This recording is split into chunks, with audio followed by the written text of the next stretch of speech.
Yeah, I believe they're all foldable. I mean, I haven't folded them all because there's infinitely many of them, but I'm pretty sure they're all foldable. I'll show some pictures of them. So my talk is going to be basically about these three things. I've got three animations like this, but in SVG. But I guess my talk hasn't started yet, has it? So, but I can't talk without everybody hearing me at the moment. Somebody will tell me when it properly starts, I guess.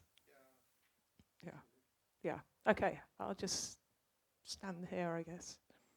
Can I choose another one? Hold on. Okay.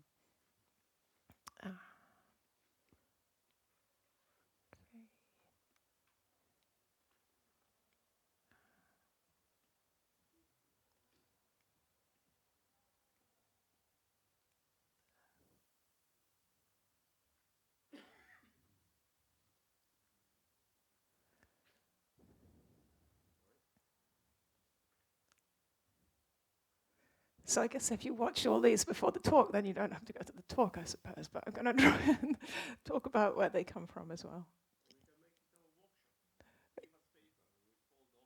Right, that would be amazing. You know, I'd really like to have the folded ones. So I hope people don't mind me talking into here while it's not actually my talk.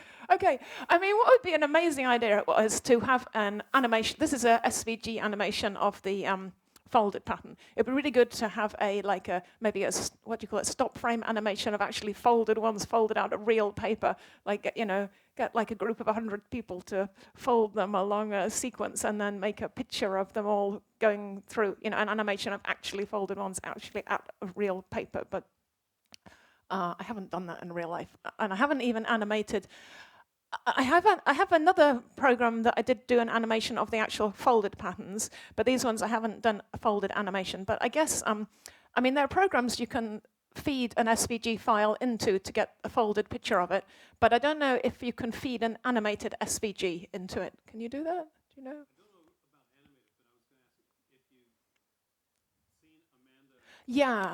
animated, but I was going to ask if you've seen Amanda's code to simulate the folding.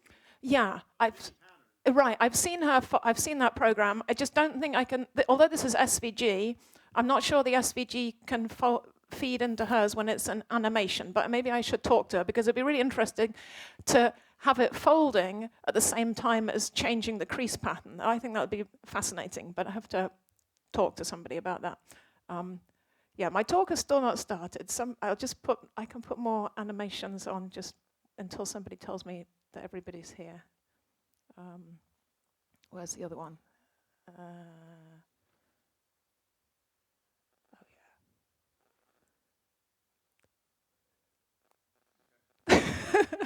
That was just to, you know, make people feel a bit trippy, I guess. Because once you animate, you know, the crease pattern, you can think about animating everything else, like the colors and whatnot. Who knows? I could animate some more stuff on it, but yeah.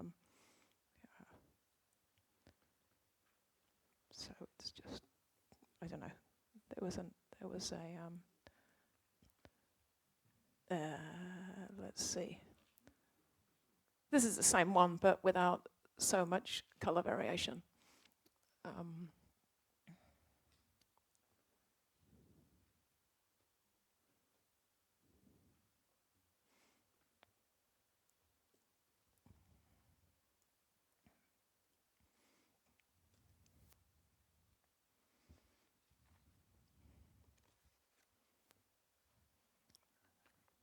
Sorry, I better get that.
This should still be foldable, yeah. I mean, it's all just individual. You see around the edge of each one, they're all like just the Waterbomb thing, and around the edge of each thing is just these, I guess I've drawn it as mountain folds. Maybe I should change it to all to be valley folds, but they all just fit together.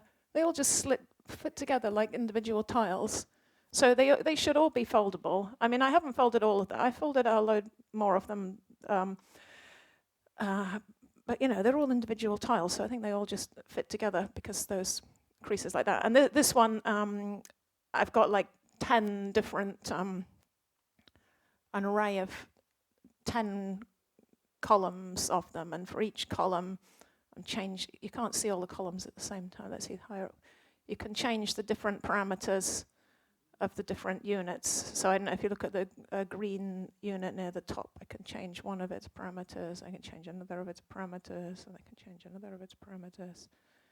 So you can, but the way this fits together, each column has to have fixed parameters, and the overall scaling has to be the same for all of them. Otherwise they won't fit together. Yeah, okay, so I start now. Okay, great, wonderful.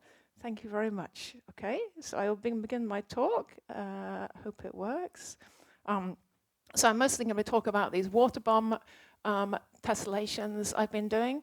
So I guess I've been thinking about origami design over the last year after having a bit of a break. And and all of this stuff, I guess, is either on my website, so you can look at these animations if you go to that page, and I've got lots of photos of folded things on my Instagram page. Okay, and there's a picture of the Waterbomb base tessellation crease pattern. And and this is just, I just wanted to say something about what I've been doing over the last year, because they're kind of all interrelated and everything kind of connects to everything else. So, and there's pictures of all of this on my website and on my Instagram. So let's see. So what was I thinking about? Like last February, March, and so on, I started thinking about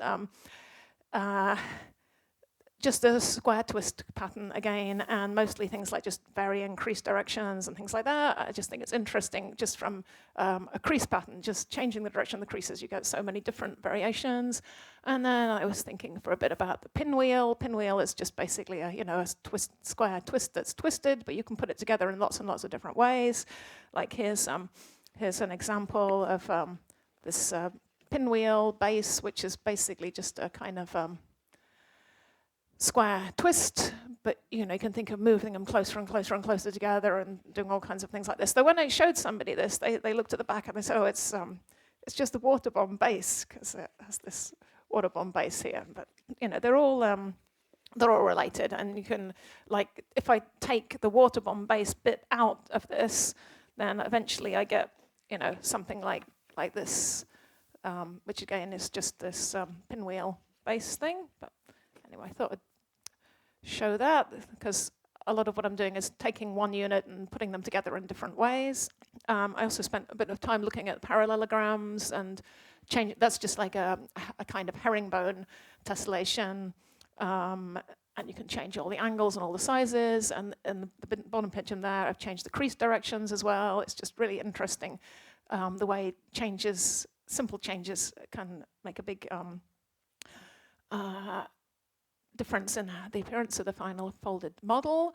And then I'm looking at the Waterbomb base. I didn't really start off folding the Waterbomb base. I started folding off things that kind of looked like the Waterbomb base, and then they turned into variations on the Waterbomb base tessellation.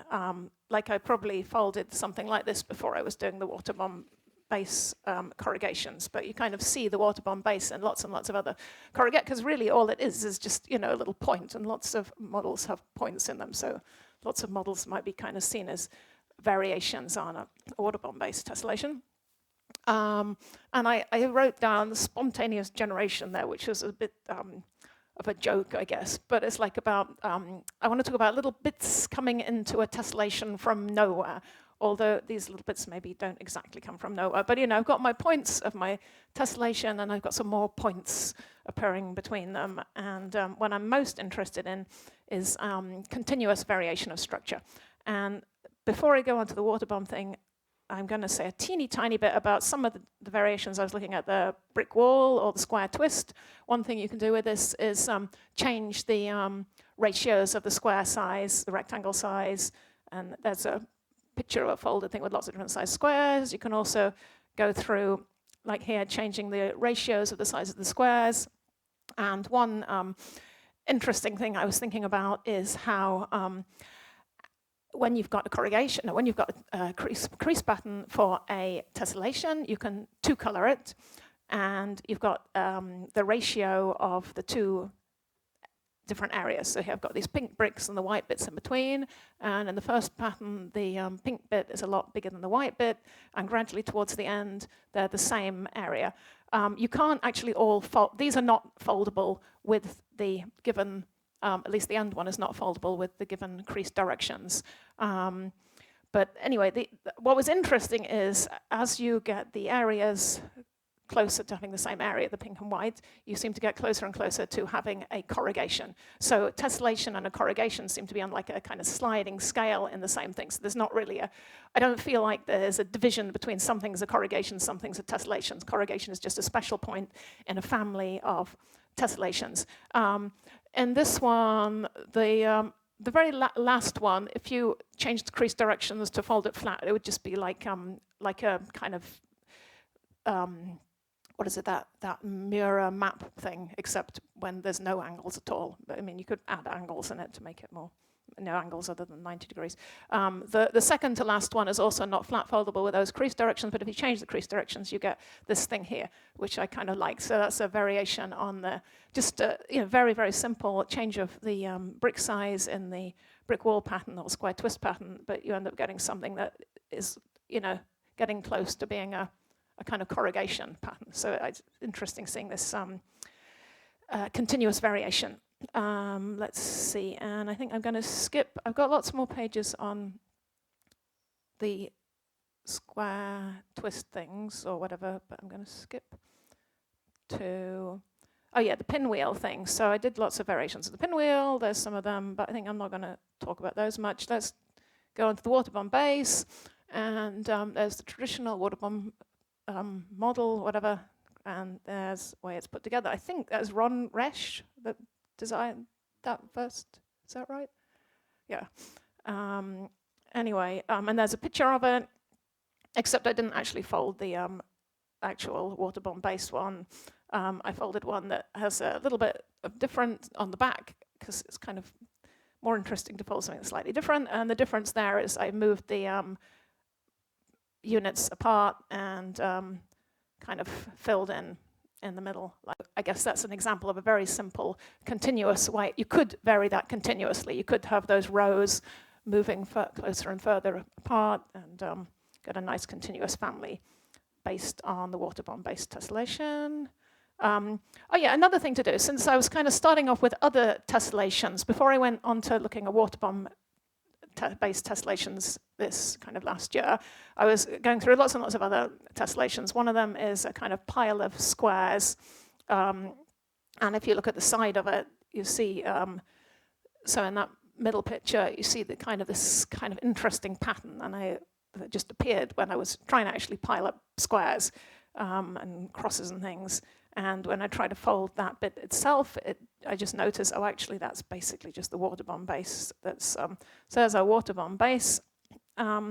It's not the Waterbomb base anymore at all, but if you kind of notice that actually it's just a stretched Waterbomb base. So that's the kind of thing that I'm doing, is looking at other tessellations that just kind of appear somewhere and saying, actually that's just a variation on the Waterbomb base tessellation. So one place to see it was in this square thing. Another thing was something I folded ages ago, this dragon heart tessellation. And you can see there's the Waterbomb base in there. And there's some more. You can vary all the parameters. Move the whatever scales further or closer together. There's both of them at once. There's my little diagram you probably can't see. So this is the unit in this kind of scales heart pattern. And I've got two parameters, A and B here. I'm going to fix A, change B. So B is this kind of represented by this point on this line. change it until we get back down to the Waterbomb base. So, oh, sorry, I should, which was I going to do? I was going to, so you've got this unit here, which is actually just a continuous variation of Waterbomb base. But, we already just saw how you could elongate this. So we can vary along another axis like this to see the other unit of another crease pattern. And what I was particularly interested in is you've got two axes here. What exactly would you draw in the middle? If you've got two axes, can you fill in the whole space with a crease pattern for a flat folding origami tessellation? So you can, because you were just looking at animations of those kind of things. You can't always, but for this particular one, you can. I mean, I don't know whether you can't always. And then I was going to, oh yes, so now I've got a whole load of bits and bobs that I'm just going to wave my hands at before I get to the animations again, as long as I've got more time. This is, again, just putting together another ways of putting together the Waterbomb base in different ways. So there's these little peaks. I guess I call that a variation on a Waterbomb base tessellation. And this one is actually very, very similar to a brick wall. You can kind of see how it's related to a brick wall. Basically, it's just a brick wall. Oh yeah, and it's also, once you've got tessellation, it's very easy to move the units apart a little bit. So, this one, actually, these parallel diagonal lines have come together to form one set of diagonal lines. So it kind of had a little bit of a collapse, and then that looks like that. But it kind of, it's just trying to show you how you vary something to get to another thing, just like lots of continuous variations. That's just that one on the back, just different views of that. Okay, so we've got these ones, and what was this? This was another one of the same thing. This is another one, just varying the crease size again. I've got my little unit on the left here, and I have a continuous variation to get a bigger unit. So the little one was this pink one here. I changed the relationship of the ratios of various parameters, and I get this kind of red one. Okay, I've added a few extra creases, but it's basically all in the same family. Also, here's one. This unit here had this two little peaks together. You can add three little peaks together, so you've got these changing from two little Waterbomb base kind of units together to have three little things together. There's another picture of that one from different views. Another one from different paper. Oh, sorry. Okay, sorry. I guess I should at least wait for the computer to be able to do it. But anyway, the point is they're all just really simple variations of structure on the previous ones, kind of pulling things apart and stretching them, and where you can go from one unit to another. Okay, so maybe I put too many pictures on. I don't know. I put them all on. They're all from my either web page or Instagram. I don't know. I like looking at them, but but I don't know. There's not enough time to look at them all in the talk. Oh, that was the back. I don't know. Just interesting. And what was that? That was another one of the same thing. I don't know. I don't think I had anything to add about that really. I can't remember whether that's there. Oh yeah. The other thing you can do from this. So I talked about continuous variations of kind of adding extra peaks in. Another variation is to change the angles. So this one here, you can see these two crease patterns are exactly the same, but one is just kind of a stretched version of the other to change the 90-degree angles to the 60-degree angles, which is kind of the limit that you can do with this crease directions without things having started to be crumpled up. And that one looks a bit like this, which is probably not perfect folding. It's interesting to fold because instead of things coming together at the middle in 45 degrees, they kind of all overlap inside these peaks. There's another picture of it. But yeah, it's all just another example of a continuous variation of a Waterbomb base pattern. And this one I haven't actually animated this, but maybe I could. Oh yeah, and that one was the Waterbomb bases with these kind of little lines between them, little ridges.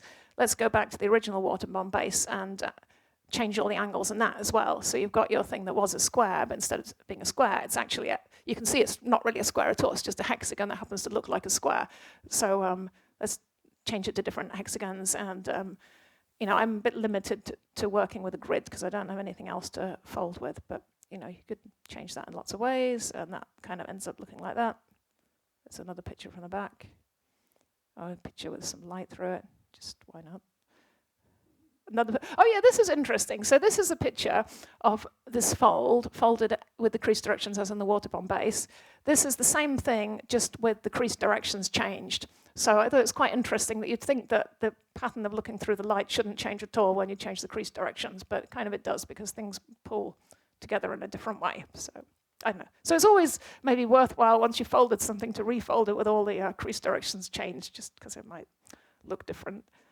What else? Oh yeah, this was another thing of putting together units of different size. And I would really like to say that I could put together arbitrarily sized units together, like these bigger squares and the little squares. Unfortunately, the way I've designed it at the moment, the little squares have to be half the width of the big ones. So I don't know how to vary this continuously. So it's very often I've got something, I want to vary it continuously, because I don't believe in discrete things. I want to have a continuous, everything is continuous, but I don't know how to vary this continuously. Here's what it looks like, though, this one folded. So it's a nice corrugation with these little peaks in between, but I want to get those peaks to be arbitrarily small, say. I want to get them to vanish or grow or come back. I don't know how to do that at the moment, but hopefully that's possible. But you can, oh yeah, here's another picture of it from the other side. So you can see the different sizes of the kind of Waterbomb base bits in there. But, okay, although I don't know how to vary it as a corrugation, I have this, theory I was talking about, or whatever, conjecture about being able to slide corrugations into tessellations, and tessellations just have corrugation is just actually a special case of a tessellation. So whenever you've got a corrugation, I want to turn it into a tessellation. So I can do that. I just look, let's see, where's my picture? Yeah, I just look at that. The one I had before, that thing I had animated, where I replaced each of these squares by this kind of shape with a square in one direction and a kind of rectangle kind of configuration. And I just went through and did that for all of these. And it turns out you can fold that too. So here's an example here. So where I've got my nice corrugation, but I...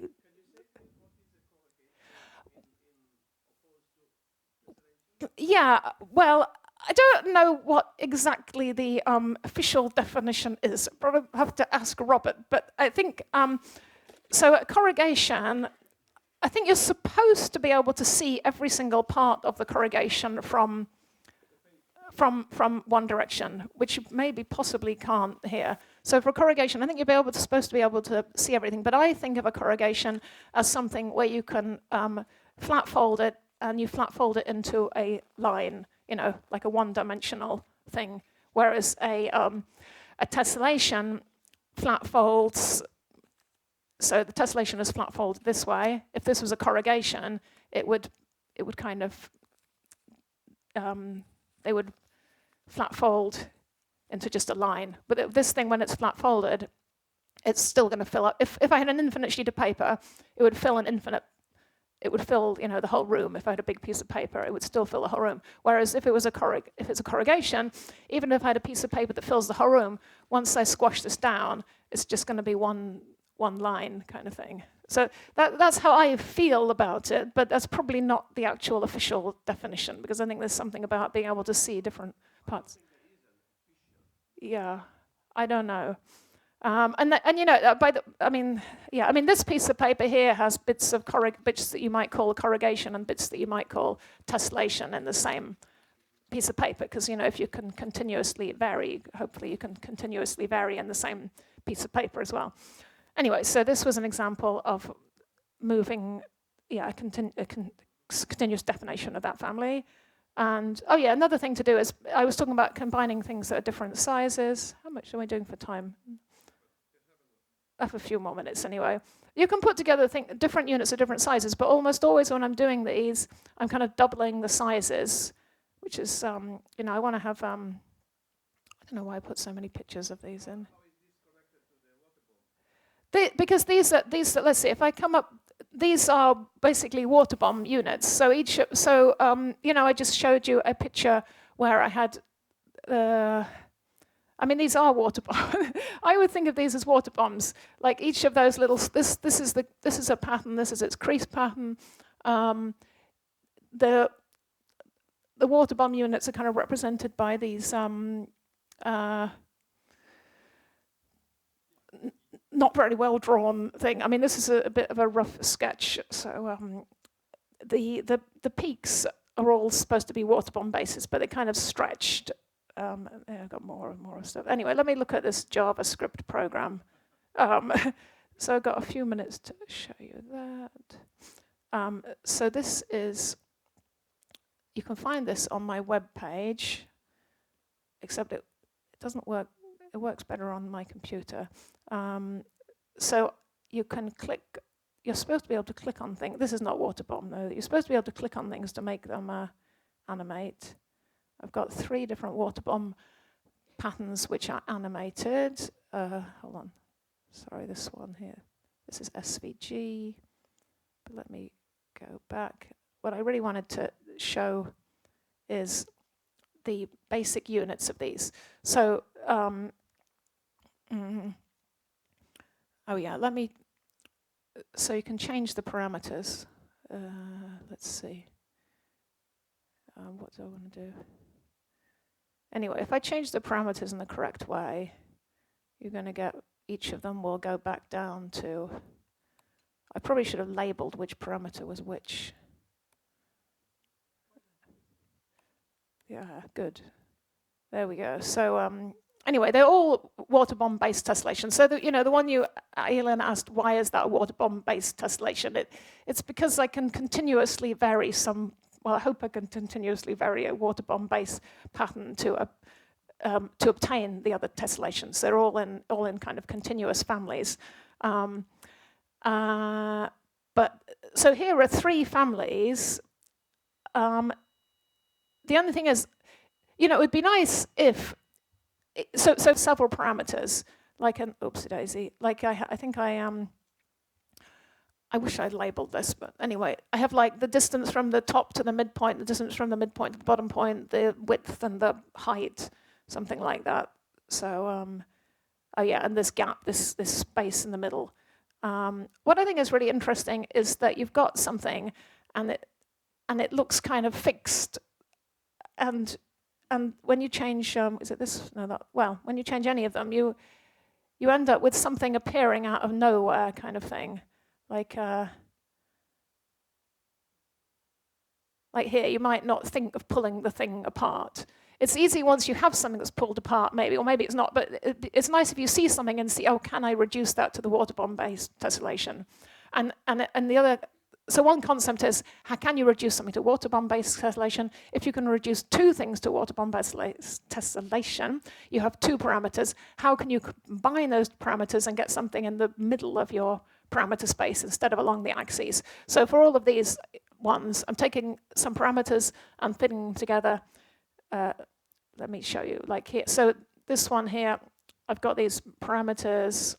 One of the first, I'm afraid, the first one is just basically the size of the squares. Anyway, you've got these parameters. Yeah, anyway, as these vary, as the parameters vary, the things always stay flat foldable. But the parameters of the other family, I don't know if I can incorporate them into a huge, whatever, 20-dimensional space, all members of which are flat foldable. But it would be nice if I could do that. But it seems like maybe you have to pass through a non-flat foldable state, perhaps. And it might be interesting to do that. What I mean, I might maybe come up with some interesting things that are not flat foldable by combining 2 families. I don't know. This one, okay.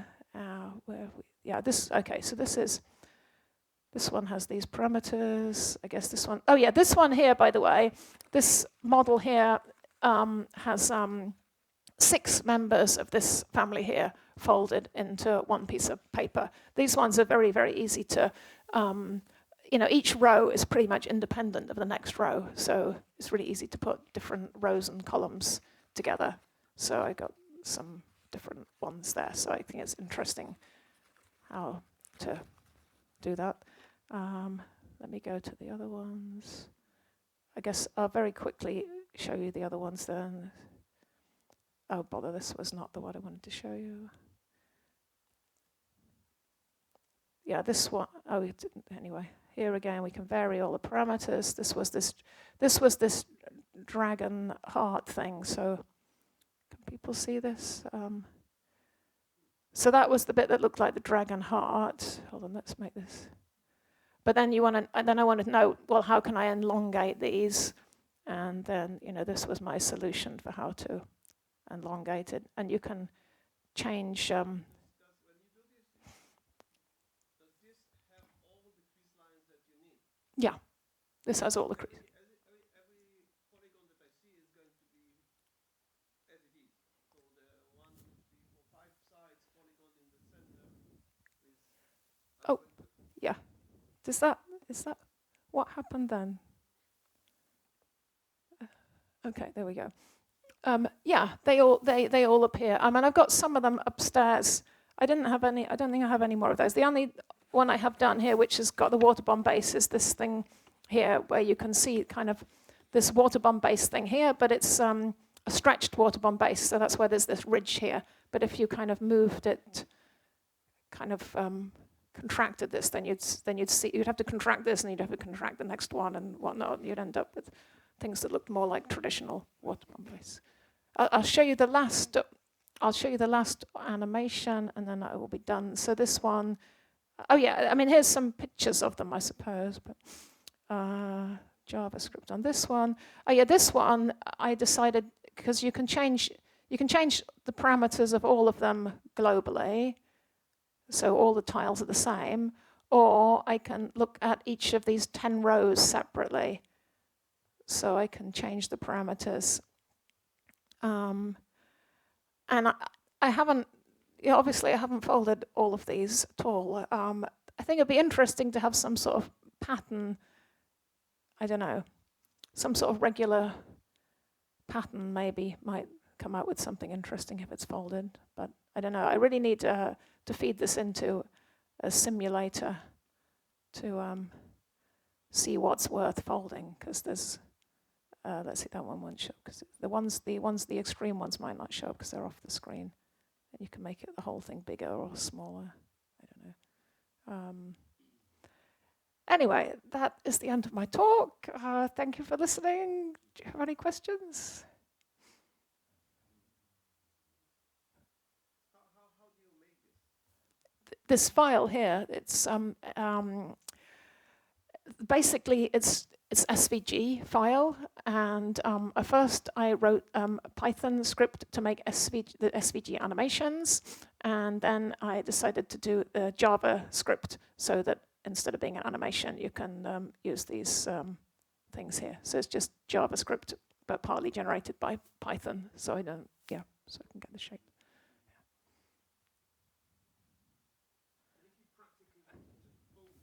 Yeah.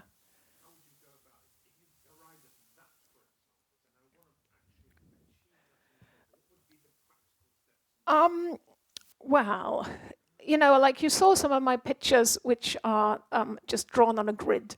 So if I wanted to fold this with my current state of technology, I would have to probably put a grid in the background and make these transparent and work out where all the points are on grid lines, because I don't have a machine for printing out. But if I got hold of a machine that would do creases, then I guess I can just send I think you can just send SVG files to one of these machines, and then it would print it out for me at the creases, and then I would just spend several weeks folding it, I guess.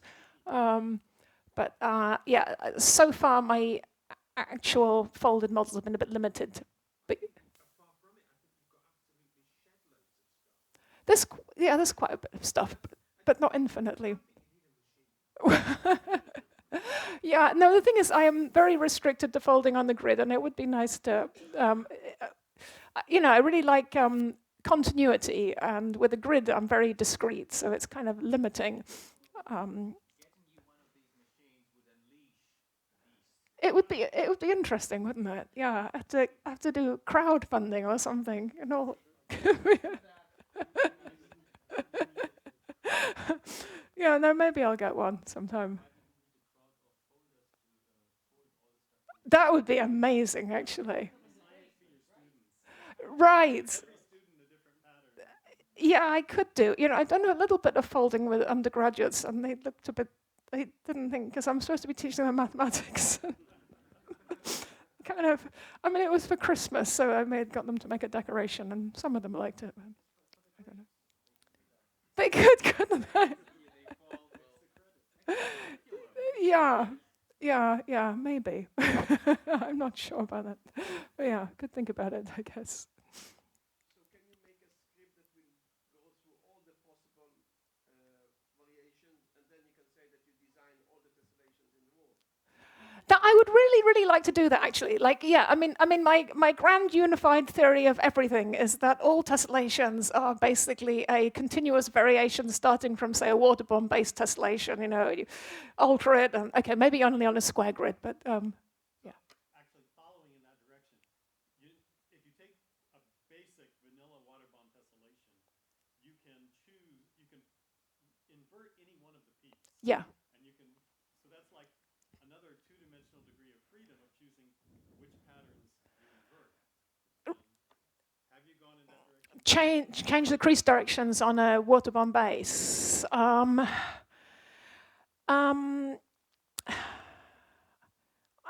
I haven't really explored that. There's probably a few I've tried inverting. I think actually there's maybe one or two I've done that on. I probably don't have them here. I might have something upstairs where I've tried to invert, say, every other thing or whatnot. But yeah, that. I mean, that's not really continuous, is it? I guess. But yeah. I mean. Anyway, it's. I guess if you feed it into one of machines like the origami simulator, you could do a continuous. That would be really interesting to see them continuously inverting. I don't know. Only when the paper opens out completely, which is maybe not ideal. But I don't know. But it's interesting. Yeah, I mean. Yeah, and I'm sure there's lots and lots of really interesting patterns you can come up with inverting bits and pieces. And the thing is, one thing, you see these as separate units, but maybe by bits inverting, you can come up with a new unit which is like an amalgamation of two previous units or something like that. You're saying in a way that even the Ilangia is if you move all the parameters, you can break it down back to Waterbomb. Yeah, that's what do you want me to? Oh, you'd like to see that? Oh, okay, yeah, that would be really interesting. I don't know. I haven't tried that. I don't really know I've never folded the hydrangea, so I should look at it. But that would be really, really interesting to do. I should. That's a wonderful challenge. Thank you. So yeah, somebody will have to show me the crease pattern for his. Yeah, that would be really interesting. Thank you very much. Okay. Yeah. Okay. Thank you.